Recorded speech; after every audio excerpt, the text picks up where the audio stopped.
Hello and welcome back to another part of Shadow Piece. Today we're going to take a look at everything that's going on Onigashima right now. So first of all, we need to take a step back from the most important battle for probably the entire world of One Piece currently going on the rooftop of Onigashima, because we are now going to look back inside of the dome. In the indestructible reception room that everybody loves, the CP0 agents are still spectating the chaos. And all of them, I feel like three of them are there right now. All three of them think that Kaido still has the upper hand and Kaido will win this, because Kaido is the strongest Yonko currently alive, most likely, and he's also the strongest beast, and always bet on Kaido, no matter if on sea, on land, or in the sky. You always need to bet on Kaido. So these people are looking at them, even though they now hear about Tama recruiting people with her devil fruit, or some people defecting from Orochi over to Kaido, or from the other side over to the alliance between the pirate ninja mink thing. Pirate, samurai, ninja, mink. I think that's the combination. So there's a lot going on. And now it is also revealed that Speed, Gazelleman, and Daifugo helped Tama to get on Onigashima. Because otherwise, how would this little girl actually get on the island? Even though I still like the theory that Tama is actually a member of the Kurozumi family. But then that begs to ask why Orochi never helped Tama. How could Tama suffer so much if she was a member of that family? I think that's my biggest downside of this theory, that it doesn't make sense. But it could still happen. So, now we go over. Speed is going to trick some of the gifters into eating the dangos from Tama, disguising them as medicine that was created by Queen, so that everybody thinks they are actually helping them, but in actuality, Speed is actually recruiting them over to the side of the Pirate Alliance. And Daifugo and Gazelleman are going a different approach. They just use their force because they are quite powerful still. So they use their power to just force the dangos in the mouths of some other gifters. And with that, we just see how the sides are shifting, how the gifters are slowly going over to Tama's, and with that the side of the alliance. But then we go over to one of the battles. Back at Kumashi's battle, Sasaki just dodged a Teddy's left though. But Kumashi managed to grab the Triceratops' horns. So with his powerful body, he manages to lift up the Triceratops straight above him, and then he slams the member of the Tobiroppo forcefully on the ground, on the wall, before lifting him up again and then smashing him against the ground again multiple times until he sends him flying through multiple walls to make sure that this guy is going to hurt after this session. So here we are, and Kumashi is not done yet. Wanting to finish this fight, Kumashi quickly tries to follow up on the attack. However, all of Sasaki's men are trying to restrain the teddy bear now. So they're basically grappling him here and there, on his feet, on his arms, on his back, and everything is just being grappled. But this Kumashi is trying to get through it, but it's just hard to move right now. But to the surprise of the Beast Pirates, Kumashi also has backup. His owner, Perona, and the commander zombie Portgas the Ace, and obviously also the Dango girl Tama, they all appear together with a horde of gifters that Tama has already recruited to the other side. And the gifters that Tama has recruited manage to free Kumashi, or give Kumashi the opportunity to free him from these other people that are on Sasaki's side, and that gives him the opportunity to fight against Sasaki some more. But Ulti and Page One joined the battle as well, because they were chasing after Perona and Ace. After being not defeated by Moria once, and then being knocked back by the dog from Tama, they are out for blood. They want to defeat Perona and Ace once and for all now. So the two of them first of all reveal to Sasaki that these people, so Tama, Perona, Ace and the others, are somehow managing to turn the gifters against the Beast Pirates. So this is a problem, and they need to take care of this group before this can turn the entire battle upside down. So Ulti attempts to attack Perona, but the Shrine Maiden of Death has something to say to that first. So with her new shocking hollow barrage attack, she fires off these electrified hollows straight through the heart of Ulti, sending her down on the ground, so that her brother, Page One, has to catch her for a second, being quite scared that something happened to his sister. But because they have the ancient Zoans, the dinosaur woman doesn't stay like groggy or like on the ground for too long, because they have one of the highest endurance feats of the entirety of One Piece. These ancient Zoans are very powerful, and you will never underestimate them, no matter in which hands they might be. In the meantime, Doflamingo shoots dangos into the mouths of all of the Sasaki's men, because even with Moria being not so close by, because Moria is on the rooftop, his devil fruit power have grown stronger, giving the zombies the power to use some of his abilities. This is not actually far-fetched, because we saw that Moria could like use his devil fruits powers to imitate some other devil fruits. Like when he was sitting inside of Ors back in the Thriller Bark arc, he just gave him the power to stretch his limbs, which wouldn't normally be possible for a zombie. So Ors was only able to stretch his limbs because of the Kagekage no Mi that our boy Moria was using. But here, Moria has more and more powers to share with his people. So that means, in this way, the Ace Zombie with Doflamingo's shadows manages to use thin threads of shadows, basically like strings. The very thinnest of shadows are being covered by green flames of hell, giving Doflamingo and Ace basically the string and fire abilities back. And because we all know that Doflamingo already had fire abilities to start with, Doflamingo can now use his overheat ability once again. Using these abilities, like all of the devil fruit powers that Moria now has accumulated and can share with the zombies basically, gives all of them even more of a power up. They can stretch themselves, they can power themselves up with fire, they can do other things that Moria could potentially allow them to do. They are one hell of an army right now. So in this way, the Ace Zombie is now quite strong, or even stronger than the actual Ace was, together with Doflamingo's shadow and everything. I don't know how he would hold up against some other people here, because this is the point that I have with with Moria's crew. Moria's crew is insanely powerful, and I feel like most of them, because there are so many of them, there are so many that I even forgot that some of them, I can't set up fights for all of them, because that's how many of them are there. And I feel like Kaido's crew, not even mentioning Kaido, everybody besides Kaido will get overwhelmed by the zombies alone. Even if Kaido was alone and Moria now with his crew was going to attack Kaido, I think this will only be up between who is going to win between Moria and Kaido, because that's just how powerful the Thriller Bark Pirates now have become. So this means Sasaki gets distracted by all these events going on, which gives Kumashi enough time to pull out his secret weapon. What is the secret weapon, you might ask? Kumashi was always forced by Perona to wear his mask, his face mask, because his mouth is not necessarily cute. But Hogback modified the teddy bear, because now he has a new shadow, which needs a few modifications to make the most use of the best usage of this newly acquired shadow back in Zone. Teddy bear pulls down his face mask, revealing that his nose now has zippers around it. So he opens these zippers and reaches inside of his nose with his teddy bear paws, pulling out a trunk from inside his nose.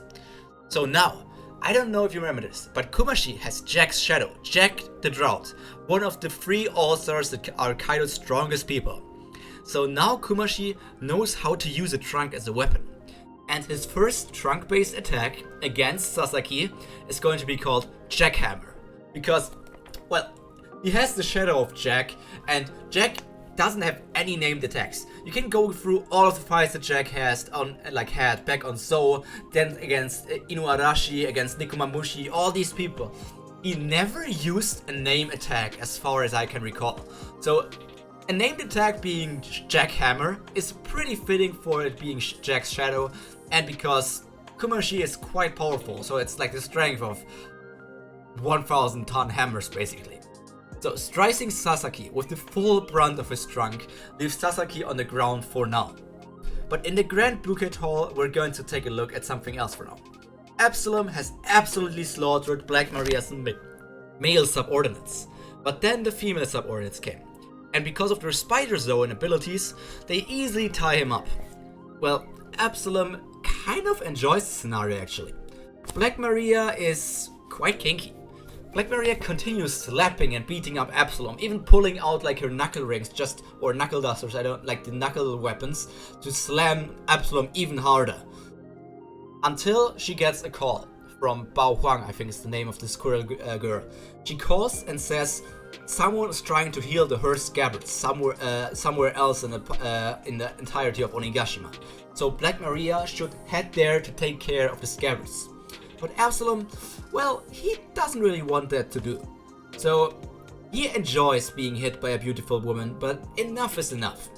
He's not like Sanji who wouldn't fight against a woman. He's a massive pervert, and he enjoyed being like used by... I think this is kind of like masochistic side where he just enjoyed being punched by all of these beautiful spider women because he wanted to marry Nami so badly. So I guess being punched by Black Maria is also kind of nice for him. But this is enough. Hearing that Black Maria wants to go after the scabbards and he can't like just give up on this raid, he thinks, I kind of need to get out of this spider web. So, but he doesn't even need to do so. When he prepares to block the attack with his armament hierarchy and go out of the spiderweb, somebody else already frees him. Black Maria's attack gets stopped, as her attack gets entangled in webs itself, being confused which spider member might have messed up her attack and made sure that she got entangled in the web. But that was before a giant hand slaps Black Maria out to... And also, at the same time, we see the net holding Absalom being cut into pieces. So, who are the people who managed to save Absalom? Well, it's obvious. It's, at least to me obviously, it's Jigoro and John. Jigoro and John cut through some of the spider underlings, and Tararan captured a few more spiders in his spider monkey nets. I don't know if you remember all these characters. Jigoro was the character who had Zoro's shadow back in Fuller Bark. John, he's, well, Captain John from the Rocks Pirate, and he currently has, I think, Inu Arashi's shadow, because Jigoro has Nikomamushi's shadow, so those two are a duo, always running around together. And Tararan, well, Tararan is the spider monkey that was battling against Frankie back in Fuller Bark, and it's very fitting for a spider to capture the spider in a net. So here we are. The one leading them is... Because those three are already powerful enough. But the one leading them is no one else but the Soul King Brook. Because Brook is one of the 4 commanders that Moria has in his group. The 4 commanders being Absalom, Brook, Perona, and Ruma. Hogback is also like counting as somewhat of a commander, but he's not in a fighting position as a commander. So here we are. Before Black Maria gets out of the spider webs created by Tararan, Brook launches his first attack, which is called Soul Overture. Brook confronts the Tobiroppo member, and as soon as Absalom is out of the room, he uses his hellish ice powers to close off every entrance or exit, whatever you consider it, to the room, making sure that this fight is just between him, the other people there, and Black Maria. And then he starts talking. Yo! This gave me quite the chills. Hello there, young lady. Are you ready for your personal concert by Satan himself? And this is where we're going to leave off Brook for now. Absalom is now on his way to defeat this, not to defeat the scabbards. He's on his way to go to the defeated scabbards to help them, leaving Brook to fight against Black Maria and Jigoro, John, and Tararan for all of the underlings that are currently there, because there are quite a lot of them. Elsewhere, Yamato's group just got discovered by a cyborg Mary, because they are all around Onigashima being used like cameras to make sure that they catch everything that's going on the islands. This forces Yamato to hide Momonosuke inside of her clothes, which the little pervert probably really liked. So Bao Huang, which is someone I think who ate a squirrel. I think she ate a squirrel sewn or a squirrel smile. I'm not sure. Anyway, she's like the one who's like always keeping up the Beast Pirates on what's going on around the island, and this is also the reason why she's going to reveal the location of Momonosuke to everyone on Onigashima, which puts our boy Absalom in a bit of a tricky situation. Will he rush over to the Scabbers, who are currently on the ground and cannot really fight that much more because they are very badly hurt? Or will he go to Momonosuke because there is a beautiful woman together with Momonosuke? And he wants to help Momo as well because Momo is quite important for this entire plan. But meanwhile, outside the castle, Perosperos managed to push back the two female mink warriors fighting against him. So Parrot and Wanda are having a problem against him.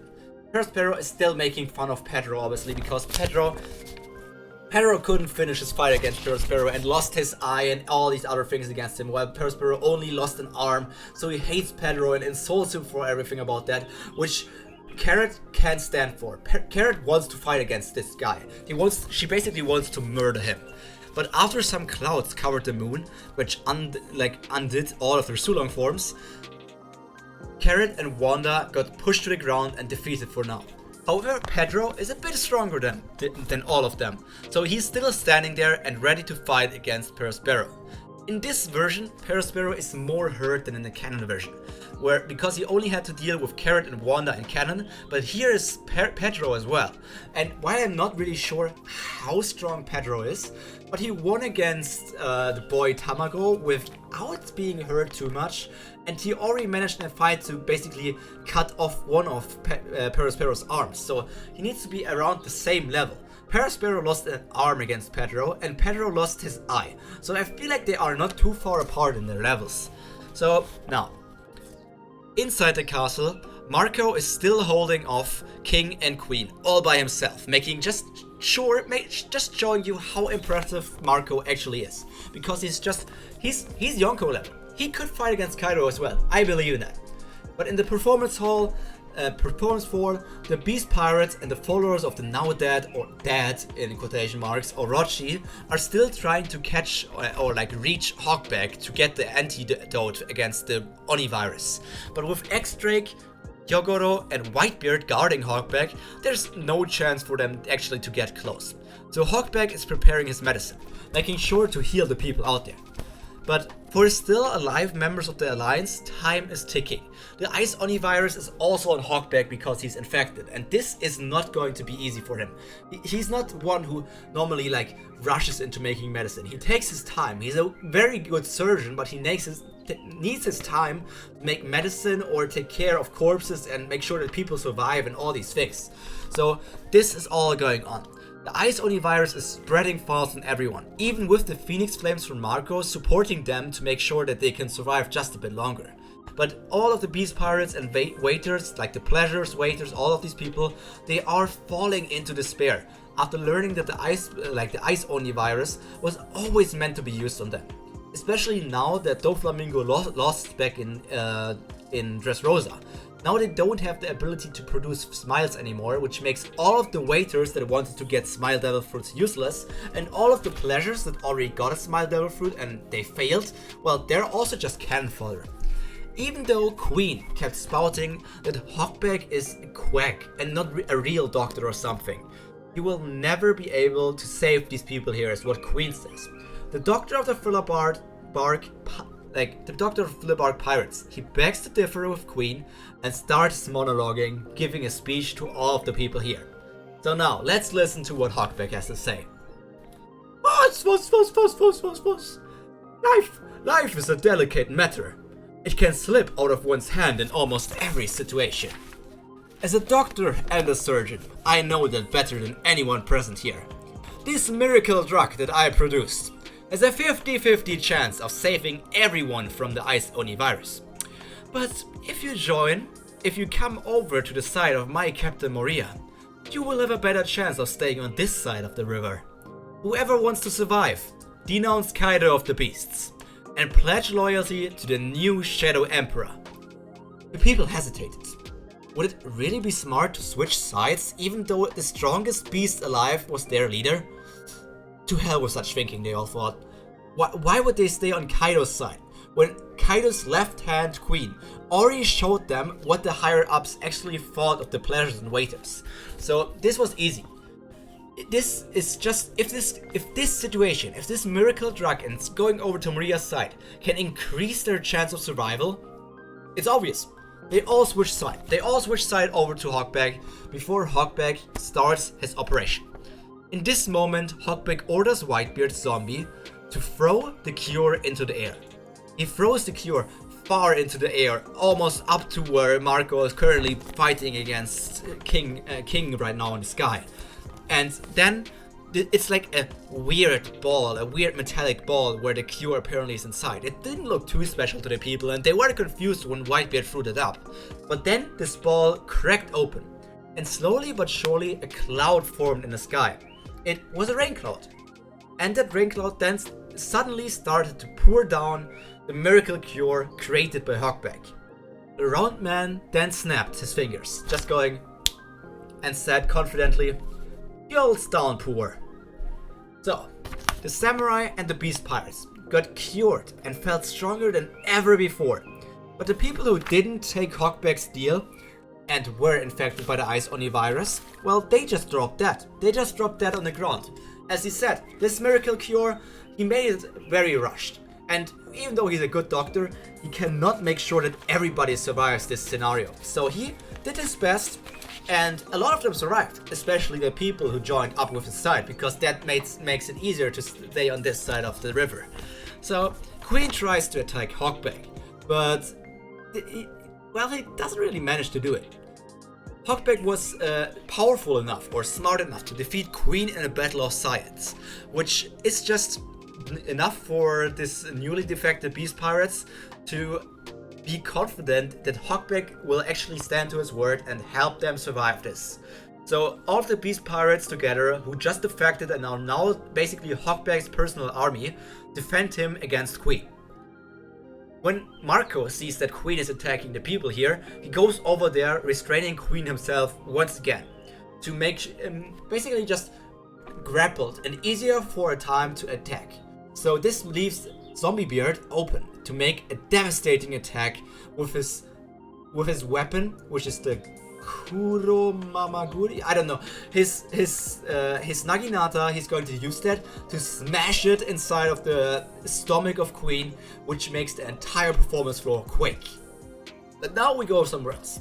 In the right brain tower, Momo talks with Yamato, and in a moment of self-doubt, he transforms into his dragon form, which shocks Yamato at first. So he explains that he ate the stealth fruit and all of these things, that he's probably the same as Kaido and all these things.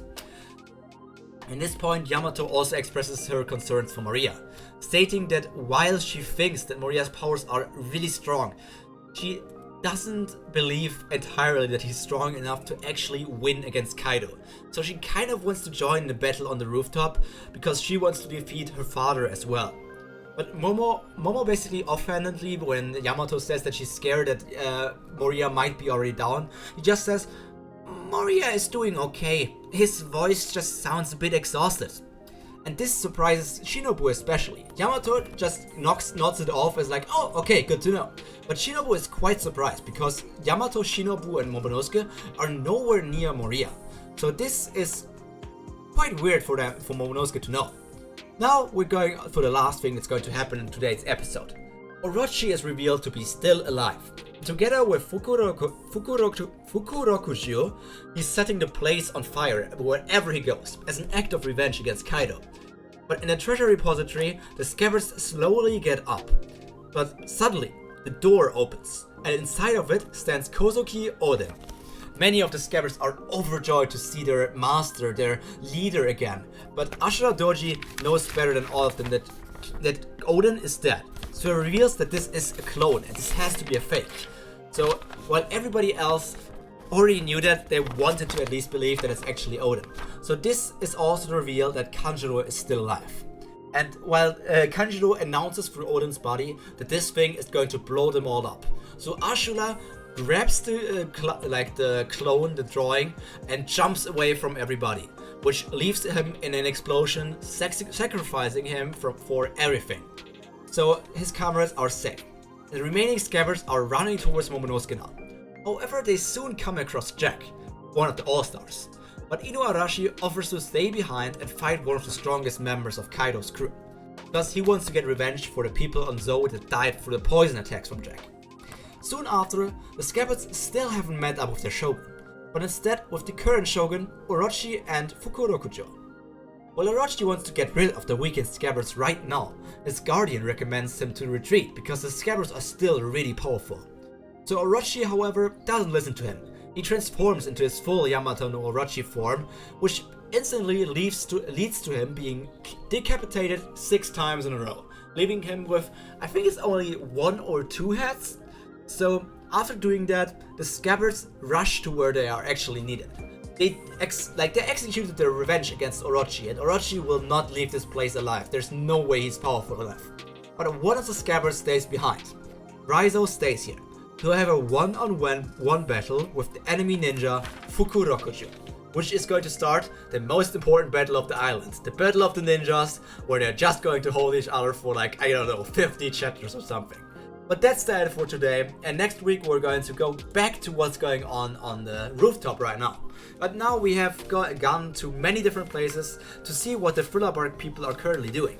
And I hope you really enjoyed this video, because these videos take quite some time to prepare, but I really enjoy doing it. So if you want to see more like this, why not consider clicking on the like button and maybe on the subscribe button as well. I've seen an increase in all of my analytics and I really love all of you for that, but we can do this even better. I believe that together we can achieve something that I have always dreamt of. But for now, I wish all of you have a nice rest of your week, and we will see each other again on Thursday. Until then, stay hot, stay cultured, and most importantly, stay healthy. Pyro out.